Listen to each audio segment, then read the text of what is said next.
দেখলেই খেতে ইচ্ছা করবে।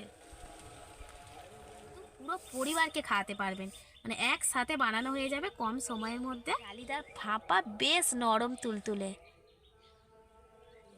ভেতরটা বুঝতে পারছেন কতটা জালিদার হয়েছে। নমস্কার বন্ধুরা, কাকলির রান্নাঘর উইথ ভিলেজ ফুডে সবাইকে স্বাগত জানিয়ে আজকের আমি ব্রেকফাস্টের জন্য দারুণ মজার একটি রেসিপি আপনাদের সাথে শেয়ার করব।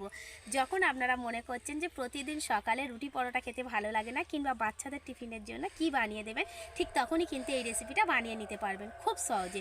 আর এই রেসিপিটা বানানো এতটাই সহজ আর খুব কম উপকরণের মধ্যে হয়ে যায়, আর সবচেয়ে বড় কথা হলো খুব কম সময়ের মধ্যে বানানো হয়ে যায়।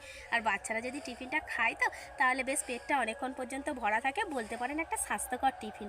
তাহলে বন্ধুরা আজকের রেসিপিটা আপনারা প্রথম থেকে শেষ পর্যন্ত দেখুন আর আমার সঙ্গে থাকুন।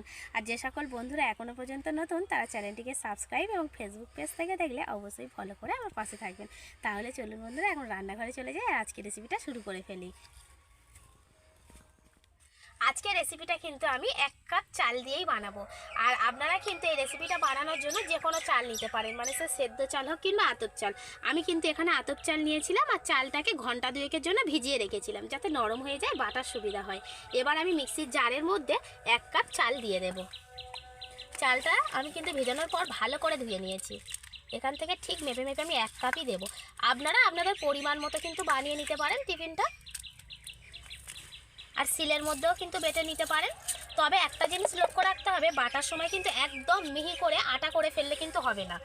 একটু সুজির দানা যেমন থাকে গোটা গোটা, ঠিক ওরকম ছোট ছোট যেন গোটা গোটা থাকে।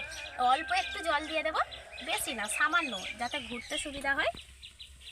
এবার আমি ঢাকনা দিয়ে মিক্সিতে ঘুরিয়ে নেব। চালটাকে আমি মিক্সিতে পেস্ট করে নিয়েছি। এবার আমি ঢেলে নেব বাটিতে করে।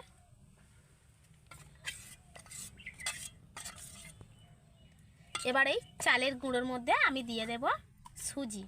আর সুজিটা আমি যে কাপের মাপে চাল নিয়েছিলাম 1 কাপ, সেই কাপের মাপে হাফ কাপ সুজি দেব।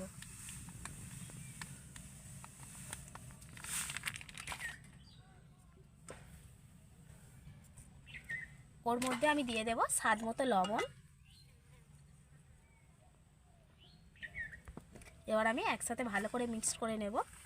যেহেতু ব্যাটারটা অনেকটাই ঘন রয়েছে, তাই আমি মিক্সির জারের মধ্যে অল্প একটু জল দিয়ে দেব। দিয়ে এই জারটা ধুয়ে নিয়ে এই জলটাই আমি ওর মধ্যে দিয়ে দেব। আপনাদের যেমন ঘনত্বের থাকবে ঠিক তেমনটা বানিয়ে নেবেন। একটু বেশি জল লাগলে দিয়ে দেবেন, আর যদি না জল লাগে তাহলে দেবেন না। এবার আমি একসাথে ভালো করে মিশিয়ে নেব। এটা দিয়ে ভালো করে ঘোরাবো, তাতে সুবিধা হবে। ঘনত্বটা মোটামুটি থাকবে, যেন খুব বেশি পাতলা না হয়, আবার খুব বেশি যেন ঘন না হয়ে যায়। খুব সুন্দর করে একসাথে মিক্সড করে নিতে হবে। আর এই রেসিপিটা এত সুন্দর খেতে লাগে না বন্ধুরা, একবার যদি না আপনারা বানিয়ে খান তাহলে বুঝতেই পারবে না যে কত সুন্দর টেস্ট। রেসিপিটাকে আরও একটু চটপটা করার জন্য আমি একটা তড়কা বানিয়ে নেব। তার জন্য কড়াইতে আমি একটু তেল দিয়ে দিয়েছি। ওই তেলের মধ্যে আমি দিয়ে দেবো একটু হিং। ওর সাথে দিয়ে দেবো আমি একটু কালো সর্ষে,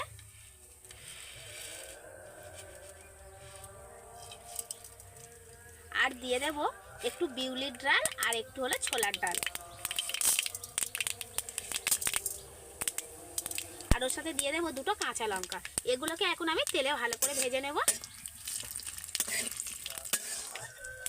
তড়কা কিন্তু আমার একদম রেডি। এবার আমি লাস্টেই দিয়ে দেবো একটু কারি পাতা। কারি পাতাটাও একটু তেলের সাথে ভেজে নেব, নিয়ে আমি তুলে নেব। এবার আমি কড়াটা নামিয়ে নেব। যে তড়কাটা আমি বানিয়ে নিয়েছি ওই তড়কাটা আমি চাল আর সুজির মিশ্রণের মধ্যে দিয়ে দেব। লঙ্কাটা কিন্তু অবশ্যই নিজেদের পরিমাণ মতনই দেবেন। যদি বাচ্চারা খায় কমিয়ে দিতে পারেন, বা লঙ্কাটা নাও দিতে পারেন। আবারও আমি একসাথে ভালো করে একটু মিক্সড করে নেব। এই দেখুন, কিছুক্ষণ রাখার ফলে কি হয়েছে, সুজিটা বেড়ে গেছে, দেখুন গিয়ে অনেকটাই কিন্তু ঘনত্বটা মোটা হয়ে গেছে। এর মধ্যে এই সময় আমি আরেকটু জল দিয়ে দেব। খুব অল্প একটু জল দিয়ে আমি ব্যাটারটা আবারও তৈরি করে নেব। আর এই মিশ্রণটা কিছুক্ষণ রেস্টে রেখে দেবেন, তাহলে দেখবেন খুব সুন্দর একটা ব্যাটার তৈরি হয়ে যাবে, সুজিটাও ফুলে যাবে। মিশ্রণটা আমি খুব ভালো করে মিশিয়ে নিয়েছি। এবার আমি এখানে একটা ইনো নিয়েছি, ইনোটা দিয়ে দেব। আর ইনোটা কিন্তু প্রথমেই দেবেন না, এরকম শেষের দিকে গিয়ে দেবেন। আর আপনারা চাইলে কিন্তু এই ব্যাটারটা টক দই দিয়েও বানাতে পারেন। আজকে আমি টক দই ছাড়াই কিন্তু শুধুমাত্র ইনো দিয়ে রেসিপিটা বানাবো। কত সুন্দর হয় দেখবেন। ভালো করে মিশিয়ে নেব।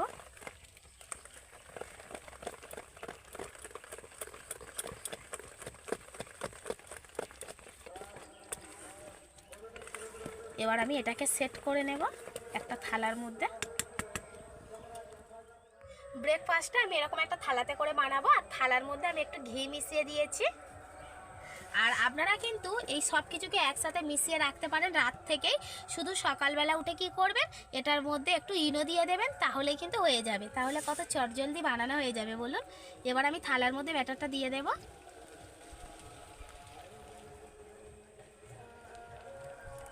এবার থালাটাকে একটু ঝাঁকিয়ে দেব, দিয়ে চারিদিকটা সমান করে দেব এইভাবে।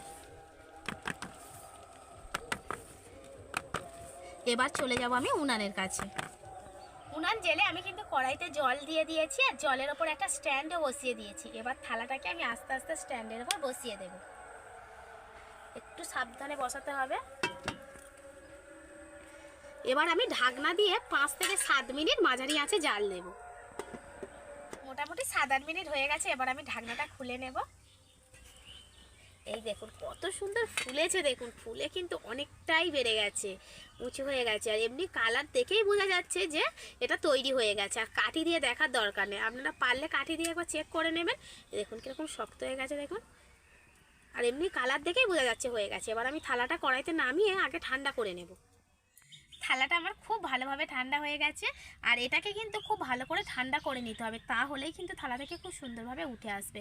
আপনাদের হাতে যদি সময় কম থাকে তাহলে অন্য একটা জায়গাতে করে একটু জল নিয়ে নেবেন, দিয়ে এই থালাটাকে বসিয়ে দেবেন, তাহলে দেখবেন খুব তাড়াতাড়ি ঠান্ডা হয়ে যাবে। আর ঠান্ডা হয়ে যাওয়ার পর কিন্তু থালার গা থেকে দেখুন ছাড়া শুরু করে দিয়েছে, ছেড়ে ছেড়ে গেছে।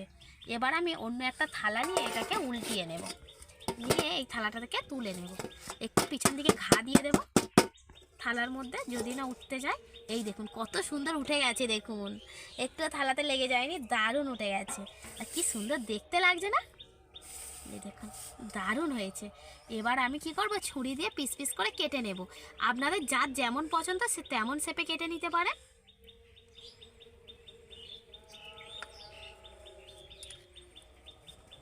আর এমন একটা রেসিপি যেটা একবার বানিয়ে কিন্তু পুরো পরিবারকে খাওয়াতে পারবেন, মানে একসাথে বানানো হয়ে যাবে কম সময়ের মধ্যে।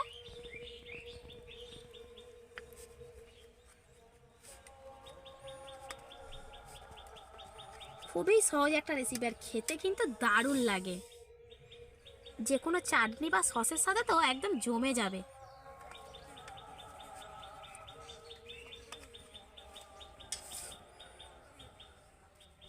আমি এইভাবে কাটছি, আপনারা কিন্তু চারকোনা করেও কেটে নিতে পারেন।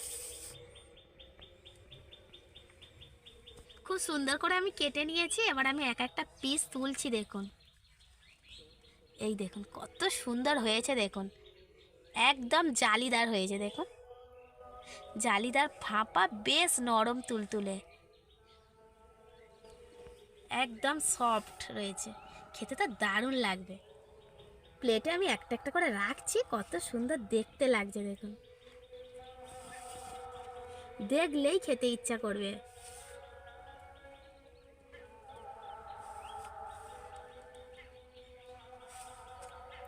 কাটার পর আমি প্লেটে করে সাজিয়ে নিয়েছি, আর সাজানোর পর কত সুন্দর দেখতে লাগছে দেখুন।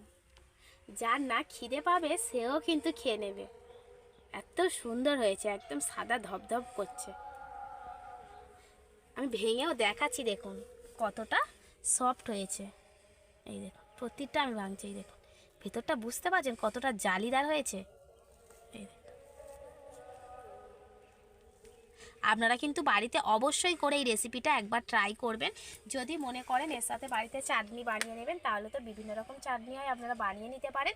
আর যদি মনে করেন হাতে সময় নেই, বাড়িতে সস রয়েছে, তো যে কোনো সস দিয়েও কিন্তু বাচ্চাদেরকে দিয়ে দিতে পারেন, তাহলেও কিন্তু খুব ভালো হয়। আর বন্ধুরা, আপনারা কিন্তু অবশ্যই করে ট্রাই করবেন। আর আমার আজকের এই রেসিপিটা আপনাদের কেমন লাগলে অবশ্যই কমেন্ট করে জানাবেন। আর ভালো লাগলে লাইক, কমেন্ট, শেয়ার, সাবস্ক্রাইব এবং ফলো করে আমার পাশে থাকবেন। আর আমার নিত্য নতুন রেসিপিগুলো দেখতে থাকবেন। আজকের মতো এখানেই শেষ করছি। সবাই ভালো থাকবেন, সুস্থ থাকবেন।